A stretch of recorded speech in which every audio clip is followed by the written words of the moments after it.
शास्त्र इस पर बड़ी बात बोलते हैं। सत्येन लक्ष्यते धर्मो विद्या अभ्यासेन रक्षयते मृंजया रक्षयते रूपम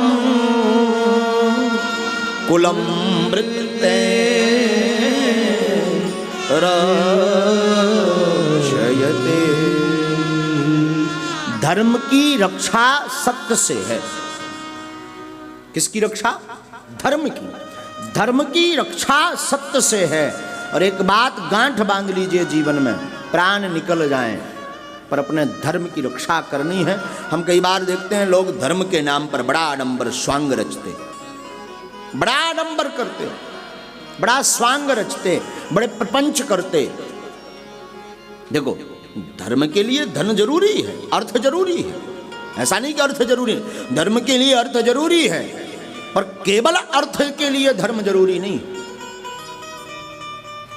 इतना हो आपका भोजन चले, हाँ, वो धर्म में अर्थ लेना सर्वोपरि है। जिस धर्म में आए हुए अर्थ से जगत का कल्याण हो।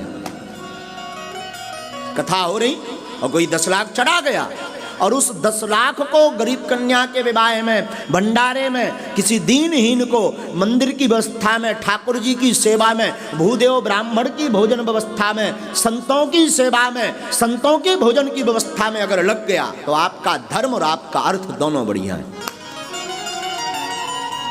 लेकिन केवल आपके धन को कमा करके, आपसे दक्षिणा दान लेकर के अपने पेट की, अपने बच्चों की पूर्ति करना, ये पाप।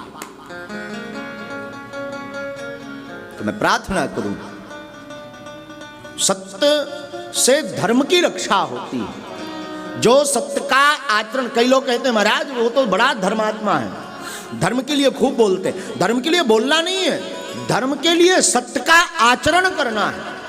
क्योंकि सत्य की एक अपनी महिमा है, अपनी आभा है, अपना ओहदा है, अपना औरा है, अपना आचरण है, अपना लेबल है, अपनी एक प्रतिष्ठा है सत्य की, स्वयं की। और जो सत्य का अनुकरण करता, सत्य बोलता, सत्य पर चलता और जीवन पर्यंत, उसे भगवान कभी भी दुखी नहीं होना पड़ता।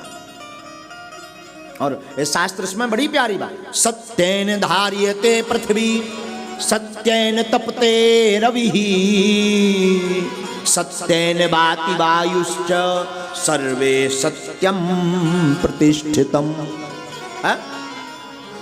सत्य के बल के प्रभाव पर ही सत्येन धार्यते पृथ्वी। पृथ्वी अगर टिकी है तो सत्य पर।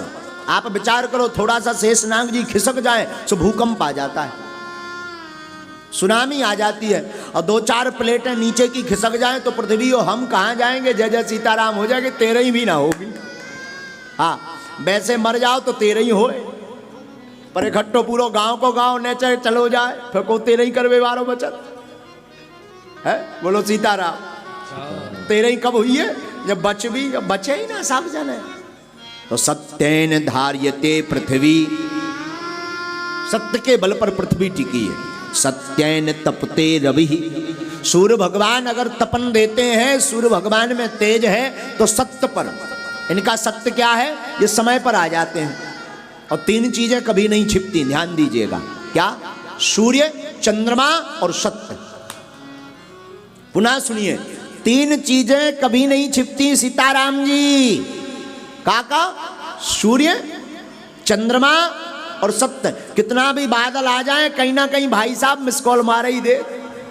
हाँ, कितना भी बादल हो, घनघोर घटा छाई हो सामन जैसी, पर भाई साहब कहूं ना कहूं धीरे से हम हैं माय डियर। हाँ, तो एकदम प्रकाश दिखाई देते हैं। उसी प्रकार सत्य, कितना भी आडंबर प्रपंच स्वांग रचा लो, कितना भी बड़ी व्यवस्था कर लो, बड़े नाम से अपने लोगों को फिक्स कर करके दरबार की महिमा बना लो, पर सत्य छिपने वाला नहीं है, वो निकल के आता है। तो 3 चीजें छिपती नहीं। सत्येन धार्यते पृथ्वी सत्येन तपते रवि सत्येन वाति वायुश्च। सत्य के ही प्रभाव से पवन चलती है। पवन यानी हवा, अंग्रेजी में कहे तो एयर। हाँ, सत्य के प्रभाव से ही हवा चलती है। लेकिन सर्वे सत्यम प्रतिष्ठितम। इसलिए पूरे संसार में सत्य प्रतिष्ठित है। और मैं ये बात बोलूं तो अतिशयोक्ति नहीं, सत्यमेव जयते। सत्यमेव सत्यमेव, सत्य ही जीतता है। कौरव पक्ष की कितनी 18 अक्षौणी सेना, बड़े बड़े योद्धा, भीष्म पितामह जैसे, कर्ण जैसे, गुरु द्रोणाचार्य जैसे, है? और कहां 5 मात्र पांडव।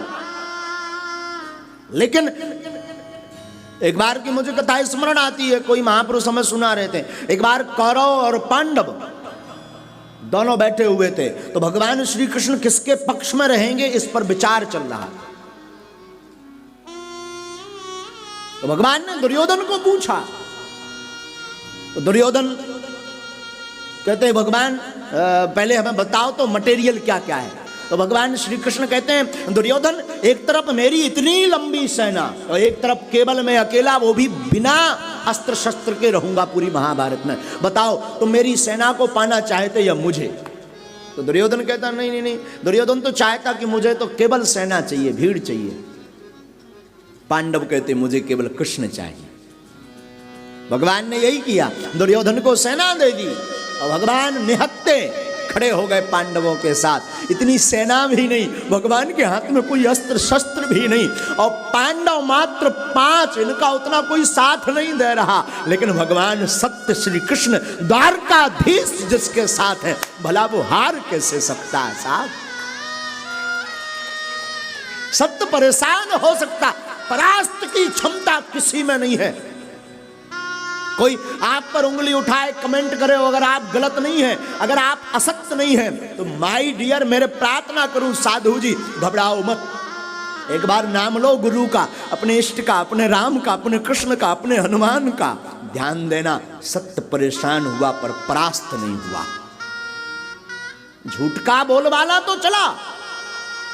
भगवान कृष्ण के समय भी पौंड्रक था, पौंड्रक, वो भी भगवान जैसी नकल करता था। 2 हाथ उसने नकली लगा लिए, एक हाथ में चक्र सुदर्शन, एक हाथ में शंख लिए, ऐसे एकदम भगवान विष्णु जैसा रूप बनाए।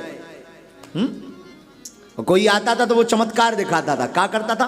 खटका दबाता था तो जो चक्र था ना वो घूमने लगता, शिव शिव शिव शिव शिव शिव। लोग कहते अरे भगवान विष्णु की जय हो, पौंड्रक कहता खुश रहो। और जब भगवान ने ताप दो,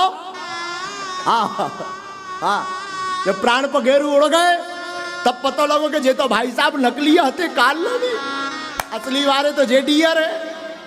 तो चरणों को पकड़ लिया। तो सत्य परेशान हो सकता, परास्त नहीं। सत्य कुछ देर के लिए शांत हो सकता, परंतु झुक नहीं सकता। और कोई हमसे पूछे, अंग्रेजी वाले जितने पढ़े लिखे लोग हैं, तो मैं प्रार्थना करूं केवल ईश्वर सत्य है, बाकी सब असत्य है। आपकी अंग्रेजी में कहें God is the truth, everything also is false. केवल परमात्मा सत्य है, बाकी सब असत्य है। और दूसरी भाषा में बोले only Ram is true, only Ram is true, only Krishna is true, only Hanuman Bageshwar Dham is true.